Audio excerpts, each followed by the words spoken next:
What's up, queens? Welcome to the Female Dating Strategy Podcast, the meanest female-only podcast on the internet. I'm Ro. I'm Savannah. And I'm Lilith. And today, this episode is going to be on double standards between men and women. This might be controversial, but personally, I think FDS was built upon this principle as well. We are not interested in being equal or, in quotation marks, fair with men. The problem is when a disadvantaged group tries to be equal and fair to the dominant group, they are only further disadvantaging themselves. This is the reason why in the UK we have things like the positive action. Now, what positive action is, it's a provision in the Equality Act of 2010 that allows companies and organizations to adopt initiatives that advance the interests and progression of a disadvantaged group. So let's say you have a recruitment campaign and you have a white candidate who scores exactly the same as a black candidate. Under UK law, it's perfectly legal for the organization to hire the black candidate under positive action. It's not the same as positive discrimination because, for it to be positive action, the organization or company needs to prove that that particular group, so for example, black people or women, they are at a disadvantage in the workforce. So similarly speaking, all of these are technically not double standards, what we're going to go through. It's more positive action because every metric shows that women are at a disadvantage in society and are at an even bigger disadvantage when they choose to have relationships with men. Yeah, I find in general, in feminist discussions, whenever you say that the goal is equality with men and you try to address any kind of existing inequality, the guys on Twitter and shit, they're always like, well, what if the genders were reversed? Or what if the roles were swapped or whatever? I don't care. Yeah, oh, that's sexist against men. Thinking that men are more likely to be rapists is sexist against men. That's discrimination. It's discrimination to not let me, have this or that job where I have access to vulnerable minor girls and stuff or whatever, right? I don't give a shit. This is the thing, stop caring. Exactly. I want to be clear. I personally, Lilith, am a female supremacist. That does not represent the views of all of FDS. FDS, we are about prioritizing women and maximizing female benefit.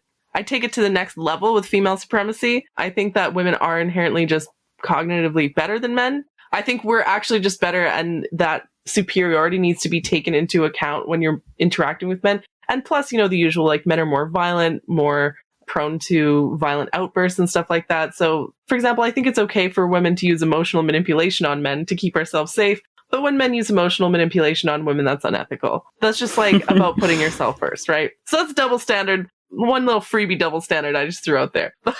And women also have to remember, especially the equality feminists in quotation marks, it's men are not interested in being equal with women. As much as they like to say that as a gotcha, they're not interested. They want to maintain the status quo and the social order that says men are better and are more advantaged than women. So remember that. This is why I'm just I've stopped caring when men are it's not fair to men. So what? It's not been fair to women for centuries. And the reason why things are now unfair in quotation marks to men is because of the system that they've set up and the fact that women are now saying no and rebelling against it and actually taking their own interests into account for that.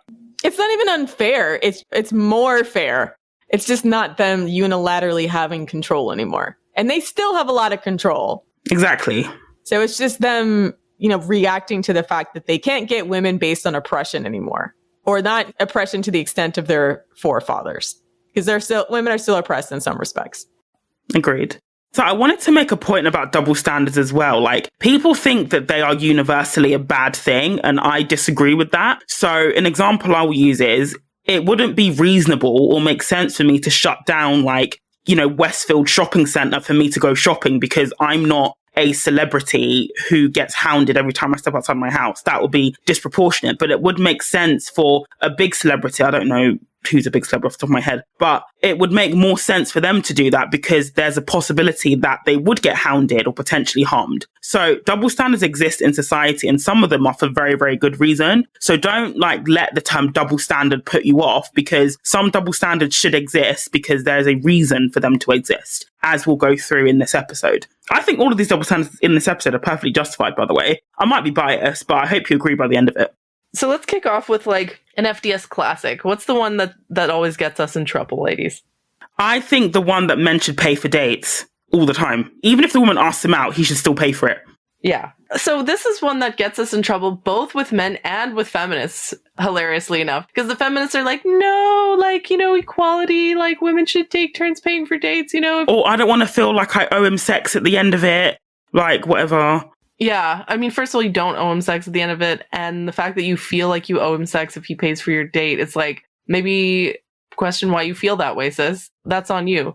That's something you need to work through if you really care about feminism. No, to be fair, it's because men do act entitled. They go online and they rage, but they also start to pressure women in real life situations. So a lot of women feel like, okay, I don't want to do anything that's going to cause the man to pressure me into sex later. And they equate that with allowing a man to pay for dates for them. The problem with that is that like men will use any excuse out there possible to justify why they're entitled to sex. They're still going to try to fuck you, sis, even if you pay. Exactly. They're still going to find something else to manipulate. That's what I'm saying. So what's happening is we're losing ground. We're losing ground because we're allowing men to assert that they're entitled to sex if they pay, and we don't push back on that. And we don't like assert to them that like, no, they're not entitled to sex just because they pay, and also walk away from the situation when we start to get uncomfortable. So the idea is that in this particular situation, it's okay to apply the double standards because quite frankly, women are much more of a disadvantage every time we go on a date with men, both in terms of like risk. And this is like old school canon FDS, right? Both in terms of just like overall safety risk, as well as like the amount of prior grooming we have to do to put into women make less money. Yeah, as well as the opportunity cost versus men, right? So it's not even really that that they're losing anything. It's more like they're balancing the risk between men and women by actually paying for the date. So I think the idea is that for us is when we have to get comfortable with being uncomfortable or getting more comfortable with telling men to fuck off once they start asserting that they're entitled to sex for any given reason. Like just the payment thing is just one of many excuses, but like what keeps happening in the culture is the bar keeps getting lower because women start to feel like cowed into acquiescing to men's demands when it's like, it's better to pre-vet them, make sure that they're the type of guy that's comfortable with paying rather than wasting your time going on the date with them in the first place, and then sitting there in this like high pressure sales scenario that they're trying to put on you because they had messed up expectations in the first place. Yeah, exactly. Like I liked what he said about how it's like ceding ground. It's like losing ground because ladies, we've got to have a counterattack. Like, we need to regain this lost ground. Like, I know this can be really hard for women to wrap their mind around, but like there are going to be times where you go on a date and he pays for it. And he's going to act entitled to sex, whether he pays for it or not, right? But if you go into the date with the attitude like, oh, if he pays for it, then I owe him something, men will latch on to anything. If they are trying to manipulate you into sex, they will latch on to anything. Yeah, it could be even the fact that you said yes, as in like agree to meet him, yeah. Exactly. So like, here's the thing, like men can sniff out vulnerabilities and weaknesses, like predatory men especially. They're very good at sniffing out vulnerabilities and weaknesses. If you go into that date with this sort of like sheepish kind of like attitude, like, oh, I don't know, if I pay for it, then I may owe him something. Like he will sense that. And that's exactly what he's going to latch onto. So what you need to do is mentally strengthen yourself. You need to go, it's kind of crazy. Like the early phases of dating with the man that you don't know that well, it's like preparing for battle. Like you gotta go into there preparing a sort of like mental. Honestly, that's why a lot of women get tired. Mental fortitude. Like if the guy pays for it and starts acting entitled to sex, you just gotta laugh in his face and it's gonna feel scary. And honestly, I might actually get murdered someday by a guy after laughing in his face. It's like, yeah. But trust me, I haven't been murdered yet. And most of the time the guy's just like taken aback and like embarrassed or whatever. So I do this all the time and I've never been in danger. So I mean, I highly recommend ladies try it. You gotta build up your audacity reserve so you can be on Lilith's level. You just be like, get on my level. Get on my level of audacity. More women need to have audacity. Okay, so let's say you're actually legitimately scared for your safety. You can pay, but then never to see that person again. Yeah. Period. That's the thing. If you're genuinely scared for your safety, if you think that him paying for the date would genuinely put you in danger, why the fuck are you going on a date with this guy? Like, never see him again, if that's the sense that you get. Yeah.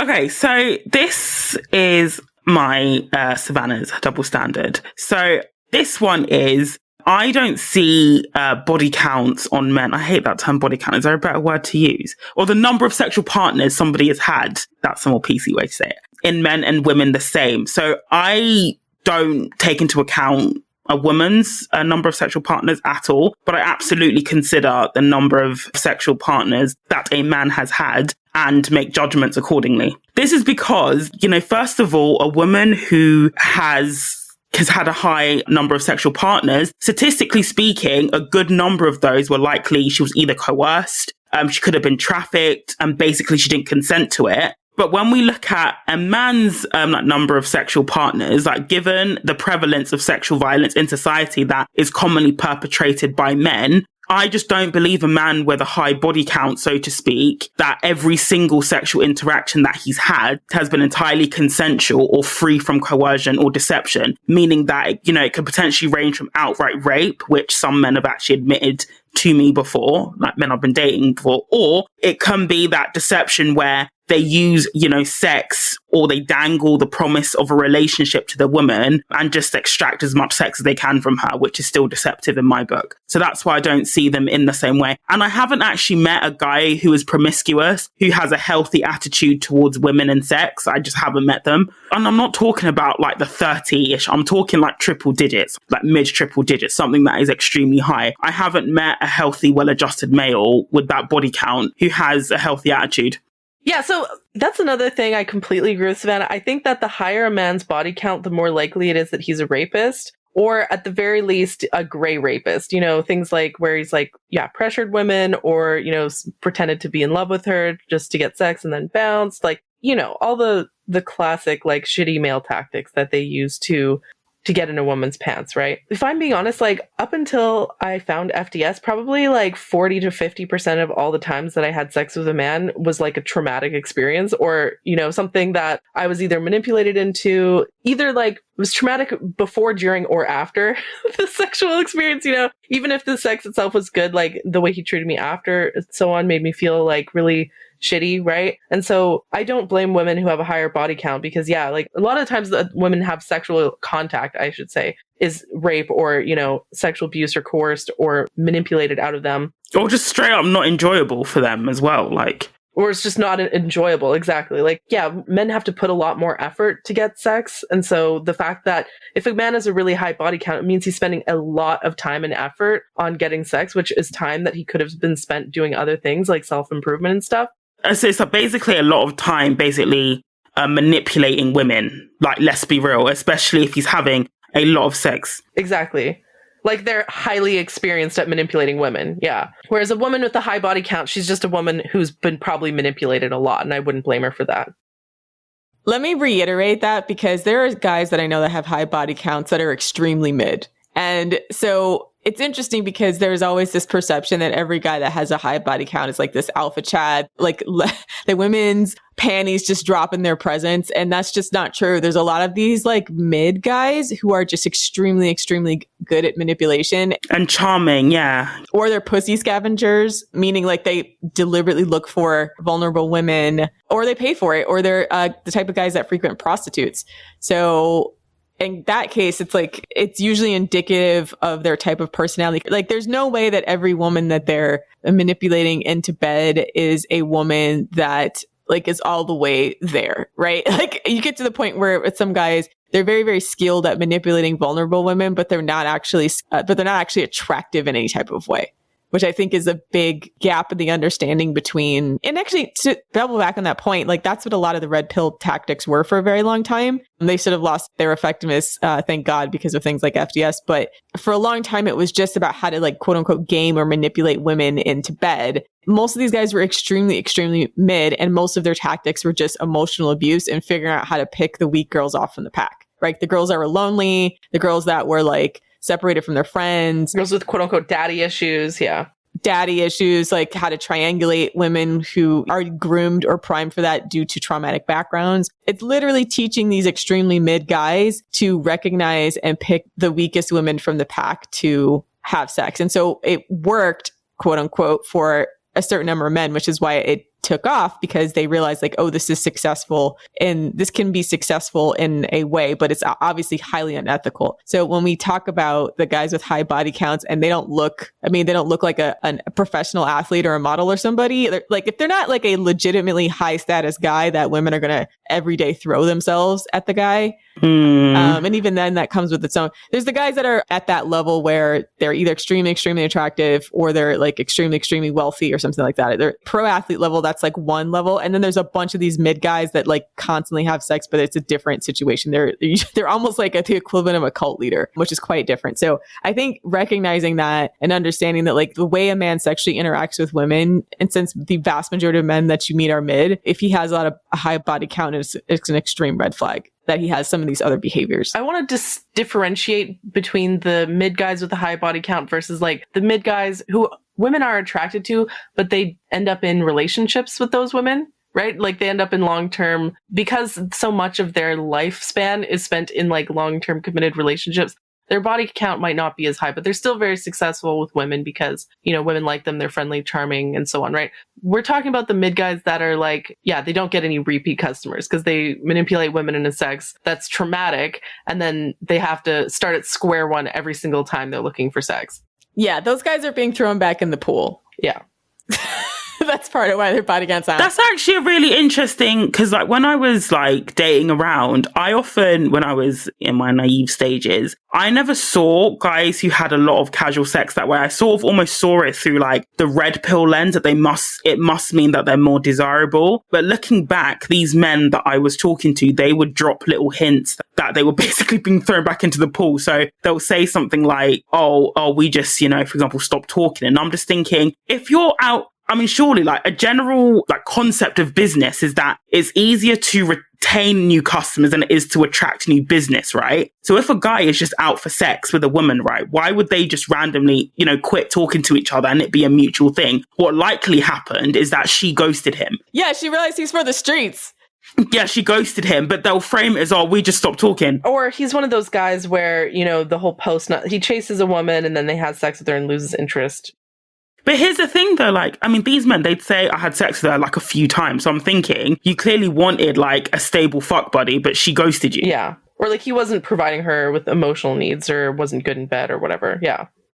And it could be mutual. I mean, I think most of them are actually being thrown back in the pool because the sex is very rapey. And one-sided often, yeah. Yeah, exactly. Especially if they're extra mid. That's the scary thing, because I feel like the mid guys are the most dangerous because you expect the more attractive men to have more options and you're a little bit more on guard. I think the mid guys are very, very good at getting women's guards down because you don't think of them as a threat, because you're like, this mid as fuck guy couldn't possibly be a scrote. Yeah. Scrote, right? And then when like you have sex with him and then you realize like, oh no, he's absolutely like everything about him is very superficial, and the charm that he put on before we had sex or before, you know, we were interacting is just like for the sole purpose of sex, because he has, usually it's a massive ego problem, like some kind of hole that he needs to fill by manipulating women and getting more narcissistic supply. It's usually those guys who, you know, depending on what kind of narcissist they are, they're like massively insecure. So like they have to keep getting women and actively on purpose disrespecting said women because they're trying to prove their so-called dominance, or they're just, instead of being insecure, they're just sociopaths. Like there's the other type of narcissist that it's just about like the duper's delight kind of thing, where they enjoy that. And it's not them trying to fill a hole so much as like they enjoy the chase and they enjoy they're sadists. They enjoy like disrespecting women and making them feel bad. So yeah, like I think you just have to watch out for that. Yeah. Hey, so another double standard. Bro, did you have a not doing physical labor one? Oh, hell yeah. This is my biggest double standard. I don't do physical labor. So, and I don't care, because I'm like, if you're bigger than me and it's going to take you a fraction of the time, it just makes more sense for the man to do it. I agree completely. Men exist to do the brute force like labor. Yeah, the heavy lifting for women. I can lift and I can do the heavy lifting. But for me, I just enjoy the sort of power dynamic of getting a guy to do that for me. Like, even though I can do it, I just like to delegate that task. Yeah, exactly. I'm like, in fact, it kills my sexual attraction to a man if he lets me do physical labor. And I'm like, you're just going to sit on your ass and watch me do that? I don't know what that is, but there's something inside of me that just like flames up and becomes enraged when like a man lets me struggle with something that I know he could do very, very easily physically. Right. I'm not saying push me out of the way and like be a jerk about it. But at the same time, if I'm trying to reach something on a shelf, and maybe it's because I had a boyfriend that did this, like, he was very, very tall. So he was like a foot taller than me. And so there's times where like I was really trying to reach something and I felt like he would just stand there and watch me on purpose, like watch me try to reach it. And then at some point it just felt embarrassing. Like, okay, so you're going to watch me struggle, that you're a lot taller than me. Why don't you just like, extend your big long hands up there and grab it for me? And so I feel like it's a red flag when a man watches you struggle, especially if they, unless you're dating a guy who's like shorter than you maybe, but for the most part, if you're dating men and they're taller than you and they don't automatically, instinctively do physical labor for you, I think that's a red flag. And I'm totally fine with that double standard. I'm not going to doing physical labor for him, but if he lets me do physical labor without jumping in. Honestly, I think it's hot as fuck when men do manual labor, though. Yes, exactly.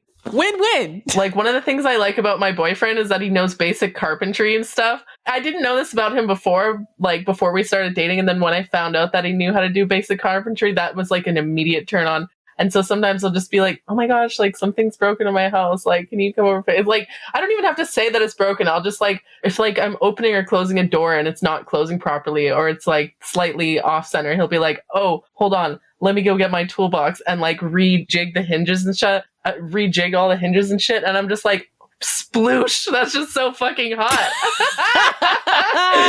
Oh, hold on, let me fix your doorknob. It's not closing properly. I'm like, oh my God, that's like the hottest thing ever. I agree. So like watching a man perform manual labor, fix things for you is actually a turn on. And a man who does not do that is an automatic turn off. And like I said, any man who has let me do it, it's usually like a power and control thing. They enjoy watching you struggle. Yeah. Struggle. I'm like, you see me up here trying to reach the top shelf like a child. Like, why are you sitting here just watching? I feel like they want me to feel infantile in that moment. Like, if he doesn't automatically jump off of his ass, he better jump off his fucking ass and like, he better be begging to help you or like, insisting on helping. Because if that's so bizarre to watch you struggle like that. Like, it is gross. I feel like they do it to make you feel infantile, to make you feel less than in that moment. Or to like remind you of your own physical inferiority. It feels like a power move. That's what it feels like to me. Absolutely.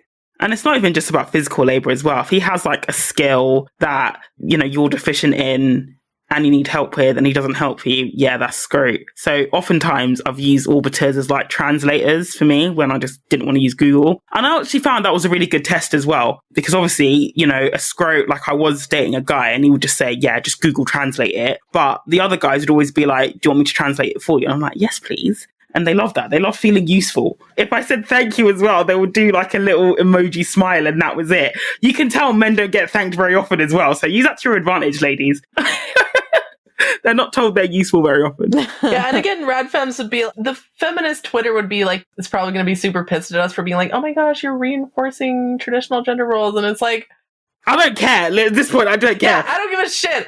I want to sit up on my throne as the queen, like an empress observing her kingdom, And also, why should I apologize if people are making my life easier? Like, that's just like saying, like, the person who invented the car has, set back civilization because we've all become lazier, which, yes, is true. But on the whole, he's made everybody's lives easier. So, like, why would I be sorry for that? Like, men exist to do manual labor for us, and I will not apologize for that.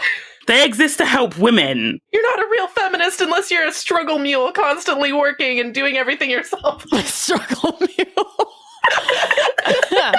Yeah, I am not here for the feminism that pretends sex differences don't exist, because it's just highly delusional. And once again, most of the time when we're talking about gender neutrality, it's being weaponized against women in order to exploit us or take advantage of us or teach us to swallow our pain or teach us or have us not pay attention while they're implementing policies that don't benefit it. So I feel like in order to create your best strategy, you have to be honest about when sex differences matter and when they don't. And this is especially true when you're looking at like a working class versus like a white collar divide. A lot of times is an interesting thing because there's a lot of times some women who are white collar workers that are like, well, everything's equal and we both work jobs, etc. And then when you look at women who are working class, where most of the men in their demographic that they would date are working physical, like manual labor jobs or things that are very, very physical. And so there's no delusion of like physical equality when you're working class because of the fact of how gender segregated work is on the working class level versus in white collar jobs, or like blue collar jobs and pink collar jobs are extremely sex segregated versus like white collar jobs, which are still a little bit sex segregated because of scrotes, but like don't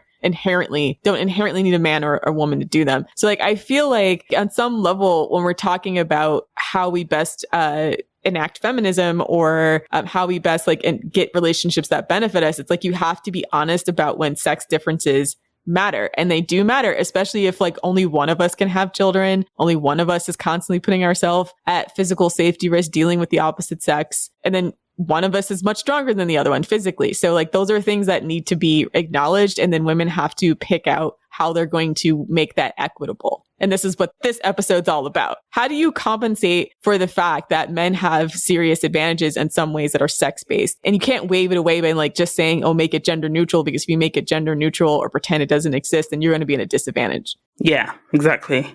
I love how these double standards go from like somewhat inflammatory with mine to fair enough with Ro, then back to super inflammatory with Lilith.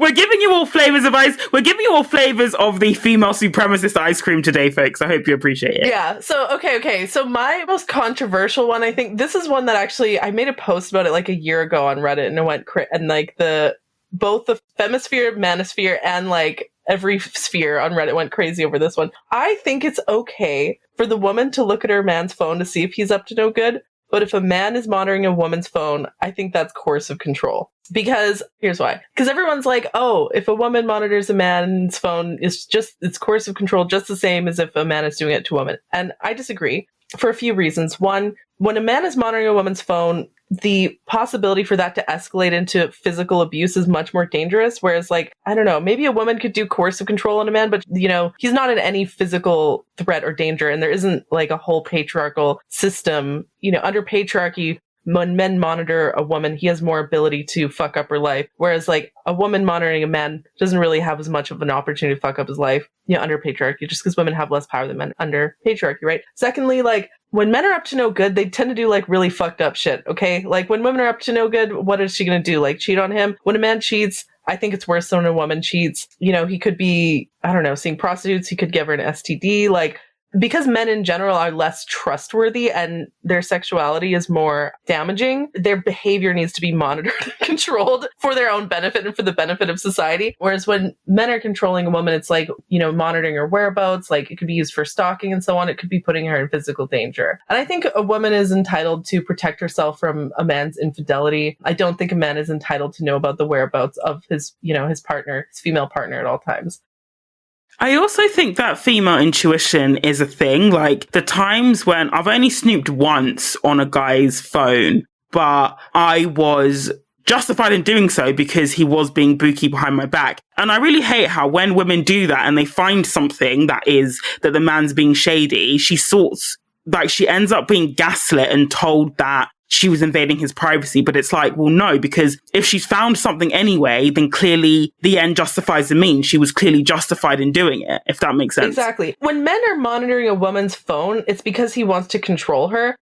It's like mate guarding, isn't it? It's like a sort of mate guarding. Or not even just mate guarding. Like, even if she's not cheating at all and she's not even doing anything wrong at all, like, it often escalates. That sort of behavior often does escalate into abuse, like financial abuse, physical abuse, emotional abuse, and so on, right? When a woman is snooping on a man's phone, it's because she wants to see if he's cheating or if he's, like, you know, violating the relationship, essentially. Like, in both cases, if it's the man monitoring the woman's phone, I consider that a violation of the relationship. If the man is, like, acting sketchy, he's also disrespecting the relationship, so he's wrong in both cases. What do you think, bro?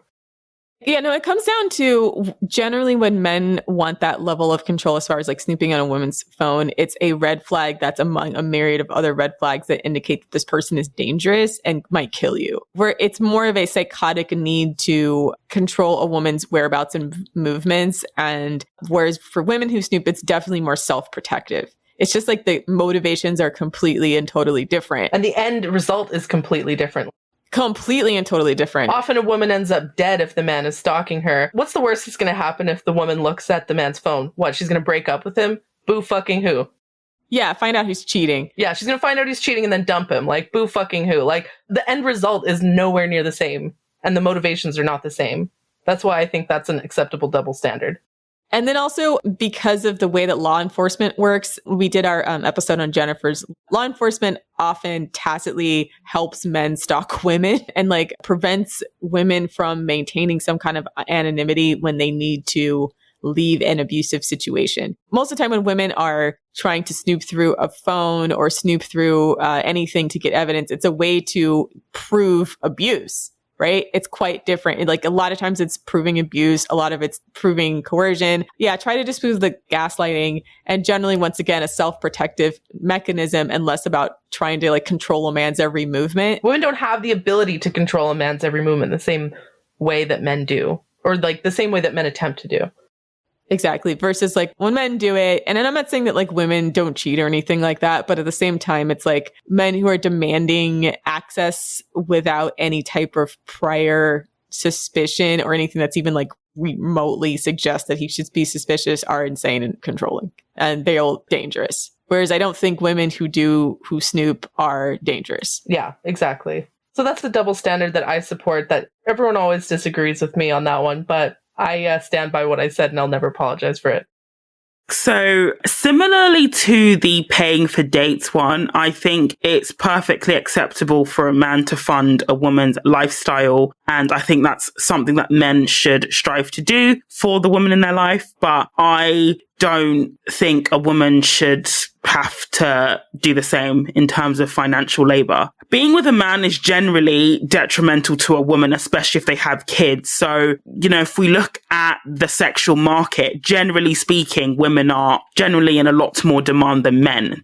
I mean, so this means if a woman chooses to be with a guy, she is shutting off a lot of potential other opportunities that she might have that might actually be better than the man she's chosen to be with. Secondly speaking, if a woman has a child, and a lot of women have found this out the hard way, 50-50 doesn't cut it, because you can't go 50-50 on childbirth. And even child rearing, as the COVID pandemic has shown, even when both parents are in the home, it's still not 50-50. It's still the woman doing all of it. So therefore, you know, the man basically funding the woman's lifestyle should be the bare minimum. And it also acts as a counterweight to the disadvantages that women face by being in a monogamous relationship with a man and having his kids if she chooses to do that. This is an odd double standard too, because I know a lot of the feminists are like, well, a man should step up and he should be able to be a second parent. And like, we all definitely agree with that. Unfortunately, society right now doesn't have the infrastructure to teach men that. And that's why women are constantly frustrated with their partners, because like, it's one of two things. Either we could try to teach them and pre-vet and do our best to try to weed out all of the men who won't be good parents, which we absolutely agree with. Or you spend most of the time with a guy who's just on some level,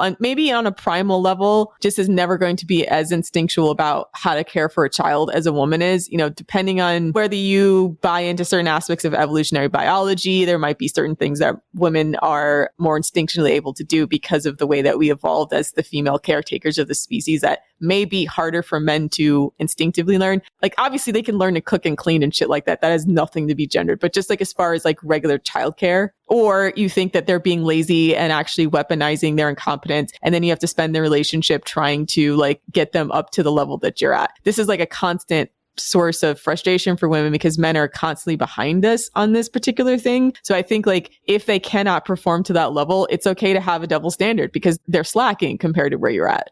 Yeah, exactly. Like, that's the reason why I wouldn't date a man who earns less than I do, because, again, this might sound judgmental, but I don't really... I also, just as an aside, I don't understand why when women are dating, they are afraid to be judgmental. Like, if you're gonna be discriminatory in quotation marks and judgmental, this should be the most acceptable arena to do it in, because your choice of life partner is arguably the biggest choice, especially for a woman, that she can make, because making the wrong choice, like, you could literally wind up dead. So I don't really understand this logic about, am I being too harsh? Am I being too judgmental? I'm like, no, judge away. Anyway, going back to what I was saying, this is why I wouldn't date a guy who makes like less money than I do. Now, in the UK, I am going to admit that is pretty hard to find, not gonna like give away my salary, but it's a standard that I'm gonna stick to, because I'm not sure if I'll have kids one day, but if I eventually have kids, I don't want to be worrying that our quality of life is gonna drop, massively, because, there is a 20k income gap between me and my husband, or that I'll have to go back to work earlier than planned because he can't afford to pay for the household whilst I'm off work. And just generally, I just like, again, I know it sort of goes back to like the disadvantage and advantage thing, but I sort of feel like, and again, this might sound a bit left, but it's like, if I've managed to do quite well as a black woman from a poor minority in the UK, then men literally don't have an excuse as far as I'm concerned. Yeah, what's their excuse? No, I agree. I'm so turned off by male laziness. It's just like the thing that makes my vagina shrivel up more than anything else, is that if I feel like if I can do better than you and I'm female, and then I feel like you're slacking, right? Like, you haven't tried nearly as hard as I have in life. Like, you're not focused. Yeah, and I don't find that attractive. A lot of this just has to do with like, so maybe this is like my immigrant work ethic as well, that I'm trying to balance. But like, yeah, I feel like a man, if he doesn't have any like dependence or anything like that, then if he spends most of his, like, he should basically be able to fail up into a certain level of success, right? Just by like virtue of being able to negotiate better with salary, as long as they like, their universities are practically begging to make the genders more equitable because men aren't qualifying at nearly the same rates as women are. You know what I'm saying? Like, there's certain niche professions where, especially among minority men, like, they're really, really looking to support men in that profession, right? So I feel like a lot of times if a man is not able to find his way, it's a little bit more deliberate. Like, it's like they're spent way too much time navel gazing and not enough time working. And that's a turnoff. And there are some attributes as well, just off the back of what Rose said, things like ambition, things like drive, things like determination that you can't teach somebody. I think it's very much a case of you have to develop it or you'll never develop it. Like, there are some, like, even like being clean, like, if you must, you can teach a guy how to be tidier. Do you know what I mean? But you can't teach these innate, I guess, like, traits that, and I'm just not going to waste my time with, with a guy like that. Like, personally, that's just my absolute cut off. If he's doing worse than me, especially if he's older than me as well, like, I've always dated guys who are several years older than me. There's no fucking excuse. I'm sorry. Like, I'm not doing that. Yeah, it starts to feel like they weren't focused enough, in which case, like, you can't rely on them. Not even like your standard of living would drop. It's that your quality of life would drop because that guy would not work as hard to maintain it. Or he wouldn't be as like motivated to, create a way out of no way. A person who has resilience and the ability to be creative in the way that they solve problems. Like, I just feel like a person like that, like the days of the man, like going to his shoe salesman job and then coming home and drinking a beer and putting his hand in his pants, like, that shit's over. Like the old Al Bundy trope from, like, if you ever watch like old TV, like that kind of thing it used to be able, once again, like, men could kind of fail up into those jobs. And it used to be that like you can make a good middle class income and those type of things. But like nowadays, I think it requires a little bit more hustle. And so the guys that aren't putting in the hustle are actually, it's not just your quality of life is going to drop or that like they might not be an asset, is that they might actually be a liability. And it's not necessarily fair because the economy sucks, but it is what it is right now. Yeah, exactly. And it's like, don't also forget the axes that they will eventually begin to resent you. Like, a lot of men say that they want a woman who can hold her own, but when they're actually confronted with such a woman, a lot of them don't know how to act. And, I've experienced it myself where the men I've been dating, they know I can do better than them and I'm actively doing better than them. It's not like it's just a theory. But for example, when I was with my first boyfriend and I was applying to uni and getting accepted, he just started getting really nasty and saying I was too stupid to go. They're not going to accept you anyway. And this was a guy who hadn't, for various reasons, like, finished even the equivalent of his high school education. So he was clearly projecting his failures onto me. But it's like, a lot of men say they want an independently successful woman, but I don't know how many of them can legitimately handle and be supportive. And when I say supportive, I don't mean saying, yeah, go girl, you know, I support you. I mean, is a guy willing to sacrifice, as in move house, possibly change his job, careers, for the advancement of the woman's career? I don't think there are many men who are willing to do that. And the women that have been, like the married women I know who are very successful, their husbands were willing to do that. So there was one, I worked with a woman, she was the boss of her husband in the same organization. People did say it was awkward with them in meetings, but it just goes to show, like, there are some men out there who'll be okay with that, but I would guess the vast majority, they would feel somehow about their wife being their boss and earning double, and then basically earning, you know, double what they're earning, especially within the same company in the same industry. I don't think many guys will be okay with that. So should I go next? Sure. Okay. My other double standard, under no circumstances, should a woman get down on her knees and ask a man to marry her. Agree. I don't know why this is controversial. Agreed. Embarrassing. Stand up, sis. Don't ever in your life do that. Don't ever in your life do that.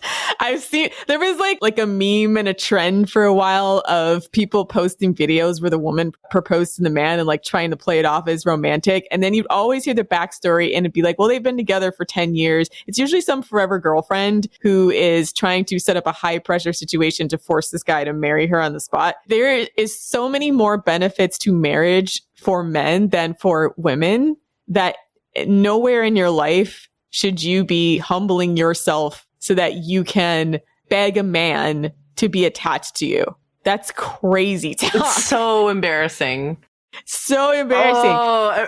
Secondhand embarrassment to any woman who gets down on her knees and tries to propose to a man, because he is not that committed to you. He's probably using you for a free pussy subscription if he hasn't yet made effort to make you his wife. It's like a marriage of convenience. And he's going to be the same lazy, non-committal scrote your entire marriage and relationship. And with men, he'll more than likely upgrade to somebody he actually wants if you ever should meet that person. So it's just like, it's embarrassing all around. Like, I know, like, once again, a lot of the feminist people are like, a woman can propose to a man and they're stupid and they should shut up because like they're, once again, they're going to get exploited and grifted by men who are going to use them for their own personal gain. It's like with all these like things that are gender neutral, they sound nice, but you really got to do the cost benefit analysis before you go all in. There are some times where gender neutrality benefits women, and there's some times where it is a massive liability to us. And like, this is one of those times. Actually, pretty much everything we've described in this episode are things that a much higher risk and a much bigger liability to women if we pretend there are no sex differences in this area. Because once again, I'm not going to mention this person's name, but there's a song called like Half on a Baby. You actually can't go half on a baby. It's like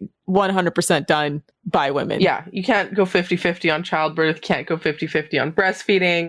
You're going to do all the labor. You're going to do all the childcare labor, or at least most of it, until like there's some kind of vast, massive improvement in men's parenting skills. And also you're probably going to be the person that's going to have to take the pay cut if you need to stay home and take care of your children for any reason. Not even if you want to be a stay-at-home mom. Say you just have a kid that has special needs or like gets sick or something like that. It's more than likely going to be you. Did you ever notice how in all of these videos where the woman proposes to the man always looks so uncomfortable? Right. Like the look on the man's fucking face is like, he's always kind of like, oh, is this a prank? Like, it's like, deer in a headlight. Yeah, deer in the headlights, or he just looks uncomfortable. He thinks it's a joke. Like, and when he realizes that she's serious, he like has this face like, oh shit. Like, you know, so, you know, there's always a picture of them after and she's like, oh my God, he said yes, I'm so happy. And you can see the like cringe in his face. I'm like, girl, like, why would you embarrass yourself and humiliate yourself for a man like this who doesn't even care about you that much? It's so embarrassing. If you're a content creator, don't even do it for the likes. Don't even do it as a joke. Don't even do it as a prank. Because there's been even like content creators that try to do it as a prank. And you can just see, I was like, oh, this is the beginning of the end of that relationship. Because like he reacted in a way she wasn't predicting, right? Because she's like, oh, I'm going to do this as a prank. And then you can see the tension behind it. It's like, don't even waste your time. I think, you know, you bring up marriage, you talk about marriage with men, but under no circumstances should you be the person that proposes it. Exactly. I agree 1000%. It's so embarrassing. I would literally rather eat glass than ask a man to marry me. As a woman, just like as everything has been said, like knowing what women go through when they're married and the stuff that they usually end up having to give up, I could just never ask my way into that. Yeah, like knowing how much women suffer and how much men benefit from marriage, no woman should ever be begging for that, ever. It's the man who should be begging for that.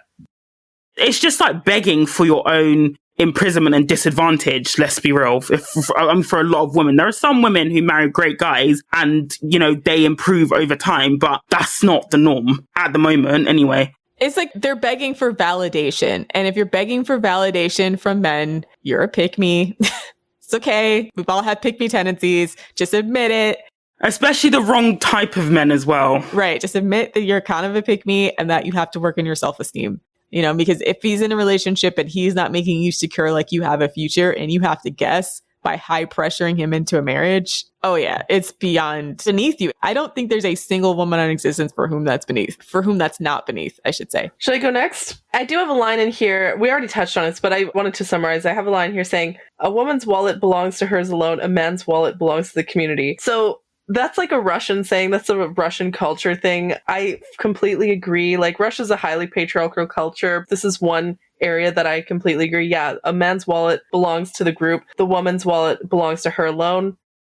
Yeah, a man's wallet is the community wallet versus a woman's wallet. A woman's money is her money. And we just did a joint finances episode on the Patreon that was bonus content because of an article where they were trying to make the argument that, like, oh, couples who pool their money together are more likely to stay together. But they don't really drill down to see like why that is. And it's because if men have all the control of the money, then they tend to use it to be tyrannical towards everybody. Whereas like women are more likely to understand the material needs of everybody in the tribe, so to speak, and use the money to support the material needs for healthy group cohesion. And it's like a completely different way that men versus women spend money. Yes, there are women who are like retail queens and maybe spend too much on shopping, etc. But like for the vast majority of relationships, because women are more likely to be caretakers, not just of their children, but of their extended family, then they're more likely ears on the ground, understanding what everybody needs and how to manage a functional household versus like men who like want to spend it on toys and gambling and probably extracurricular activities you wouldn't be happy with, like porn, right? So like it is very important that you know what his paycheck is and that it gets distributed to the family and everybody who your family unit is responsible for caring for.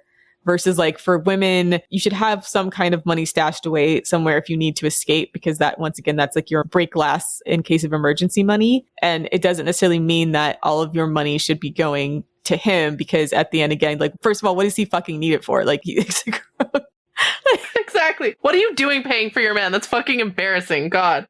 Yeah, because it's like, once again, if he can't keep up with the demands of supporting your lifestyle, then if anything happens to you or you have to do a caretaking role, which more than likely falls on women, then he can't support it. Then he's useless then. Like, it used to be a time where like men felt bad if they didn't have a job and they were dependent on everybody. And we need to go back to that, because like it's gone from like, okay, it's okay for a man if he's not working, or like we shouldn't put so much pressure on a man to be a provider that like they want to kill themselves or something like that. Because there's men that like feel like, well, I failed as a man and I want to be embarrassed, and it becomes like very toxic masculinity. But like, once again, it's turned into this like generation of freeloading losers. And like, that's just not acceptable. Like, they took full advantage of the idea that they don't have to be providers anymore. And to the point where like now they're just freeloading leeches on a lot of the women in their family. And a lot of the women in a lot of families enable that shit. There's a lot of these like stay-at-home sons, right? That just fail their launch, and all they do is like, sit in their mom's basement and play video games and consume and do all those types of things. And they have not learned they've not learned a tangible skill that's going to make them money, give them the ability to provide in the real world. And they have no like caretaking skills. They don't even know how to be a Mr. Mom or a stay-at-home dad if you were to be the breadwinning mom. So it's like they've literally made themselves useless, because not only are they not looking at themselves as responsible for trying to provide anything. They don't want to fill the masculine role, but they don't want to fill the feminine role either. They just don't want to do anything. Exactly. They're not doing shit. Yeah. Yeah, exactly. So they're useless. So what's the point? Like, what's the point of you being there? You're literally useless. And this is sort of why I feel like men have just made they're starting to make themselves irrelevant over time. Just like, especially the ones who are refusing to do things like paying for dates, making sure their partner is financially secure. Because it's like, if you're not going to do that and you're not going to do the child rearing or the feminine, in quotation mark, activities, then literally what is the point of having you around? I mean, a lot of them are not even good for sex either. So it's like, literally, what is the point of having you around? There's no reason. Demand sex and so they can feel like the king. So they can feel important. Yeah. Respect my masculinity. And then they can talk about how all the women in the house are feminizing them. Oh my God. When we do our episode on like church skirts, we should talk about this, about how like men will act completely useless and then blame women and say they're being feminized by women. It's like, we're feminizing you? Like, we didn't tell your ass to You're be feminizing yourself, because they're not even doing any of the actual valuable labor that women normally do. They're not even being feminized. They're just being demasculinized. They're just being infantilized. They're just being negated. They're nothing. Yeah, they're being negated because most of what you're doing is useless and stupid. So you're not being feminized. Like, no one's going to force you into a feminine role unless like you choose that because you're too lazy and incompetent and want to fight with women rather than like creating something of value in the world, right? Like, you feminize yourself. But that's the thing. They're not even in the feminine role. Like, they're just in these, like, the underclass male role. That's true. I don't want to insult women by calling these like useless man children feminized, because that's an insult to women's labor. Yeah. What they're calling useless infantilization of men is what they're calling feminization. But I'm like, no, it's just you being useless and infantile. You're not being feminized, right? Like, that's you. Yeah, they're just being juvenile. If you were feminized, you'd be a lot more attractive, to be blunt. Yeah. Like, you know what I'm saying? Like, they'd be working on their appearance, trying to be sexually attractive to women so they could get taken care of. And they're not doing any of that shit. You know, guys get mad at me on Twitter all the time when I say things like, you know, men should work, men should contribute to their community. They always come with like, in exchange for what? Why should I have to do this? Like, why should I contribute to my community if I don't get anything in return, kind of thing? And it's like, what you get in return is that we allow you to exist within our society, right? Like, men don't seem to understand that, like, being part of a community or being a member of society has inherent benefits, right? You know, they have this like take attitude. They don't want to have to contribute to their community unless they get something in return. But even though they already get returns, but they just don't value those returns. Like, they don't see those as valuable, right? They don't see human connection as valuable. Yeah, and then they wonder why they're depressed all of the time. And then they get into the red pill and they get into like this extreme... Yeah, why are they depressed? Why are they lonely? Why does no one want to talk to them? Yeah, they get into this like extreme right-wing conservative, and that everything else is conspiring against them, right? And they're like their development. Yeah, and it's really just their own failures.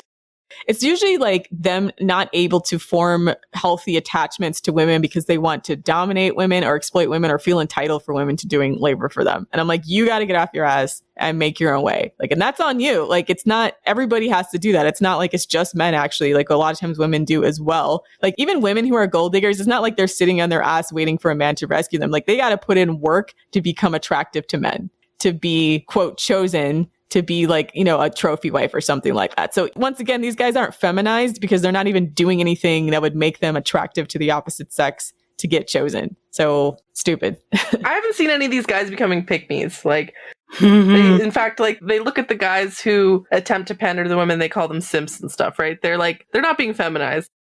But yeah, so that's unless anyone has any final ones to add. Oh, yeah. I always take the woman's side in a disagreement, even if she is wrong, because society is always so quick to side with the man in every conflict. And, you know, people are so quick to like gaslight women and be like, oh, are you sure he meant it that way? Or, oh, are you sure you're not overreacting? Or yada, yada, yada kind of thing. In every conflict ever, I always take the woman's side, no matter what. And actually, it's made me an even better leader. So I think that's another, like, I think like pandering to men is actually like bad for you, right? Like, it's actually better to prioritize women. Like, I'm actually better at my job because of that.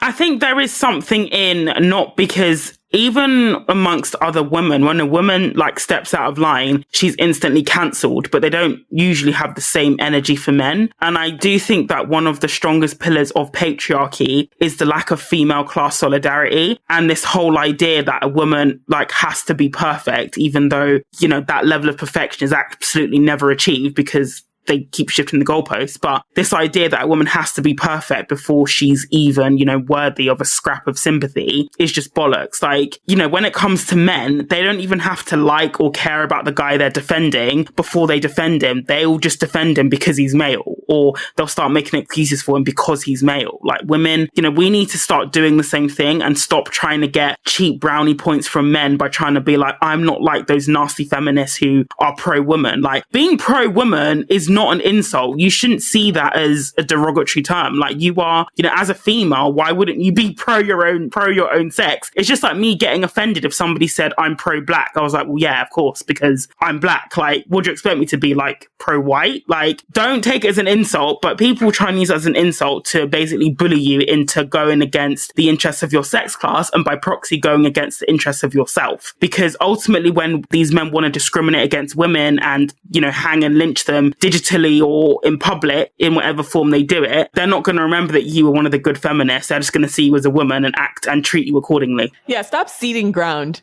This is a fight, ladies. Yeah. You have to take the high ground no matter what. And what I mean, like, by the high ground, not the moral high ground, I mean the tactical high ground. Yeah, you have to take the tactical high ground, not the moral high ground. I love you, Ro. That was such a good line. That's what I'm saying. You got to figure out where the high ground is, where the most advantageous position for you to be is, and get your ass there, right? Yeah, not just that. You got to get the high ground, and you got to keep the high ground, okay? And you got to shoot anyone who tries to take the high ground from you. Exactly. That's the thing. And this is it became the most apparent to me during Me Too, when women would talk about any type of stories that would be clearly sexual assault. Men would try to make it seem like it was gray and she was responsible. They are always going to take the high ground where women are responsible, tactical high ground, even when it's very clear cut cases of coercion and rape. They're going to take the tactical high ground that women are responsible, even when it's very clear that that's not the case. And I realized it's a reflexive thing for them. It's always reflexive that they're always going to create the narrative from whatever situation that absolves them from responsibility and makes you responsible. So in order to stop ceding ground, you have to have almost the same level of knee-jerk audacity to defend yourself and defend your sex. And other members in your group, right? I think it is rational to, if you're a member of an oppressed group, it is rational to prioritize yourself and other members of that oppressed group, right? I see a lot of Black women supremacists on Twitter, and I think that is rational. Black women should be Black women supremacists. I think women should be women supremacists, right? Men are already male supremacists, by default. Exactly. Yeah, they're default male supremacists. They're already going to put themselves first. You can't be a woman and be a male supremacist. That's just fucking dumb and self-defeating, right? Yeah, that's the end of our show. Let us know about if you have any double standards between men and women. We'd love to hear them. Yeah, so we don't apologize for not one thing that was said during this podcast. I'm just going to go ahead and put that out there. Not at all. Yeah, I do not apologize for my double standards against men. I'm saying it with my chest. In fact, I don't even call it double standards. I just call it a form of social positive action, which is long overdue. Yeah, for women. So yeah, that's our show. Check out our website at thefemaledatingstrategy.com. You can go to our forum if you want to discuss this episode, as well as sign up for our Patreon if you'd like to support us, as well as submit a question to us to answer on air, or submit a story like a rest of show story that we can read on air. Or if you want to talk to us in our Discord about future episodes, participate in our war room. That's all on our Patreon, patreon.com/thefemaledatingstrategy. Follow us on Twitter at fem.strat. Follow us on Instagram at _the female dating strategy, and sign up for our newly launched newsletter. So you can sign up for our newsletter, and that's it. That's the spiel. So thanks for listening, queens. And for all you lurking, but what about equality scrotes out there? Die mad. See y'all next week.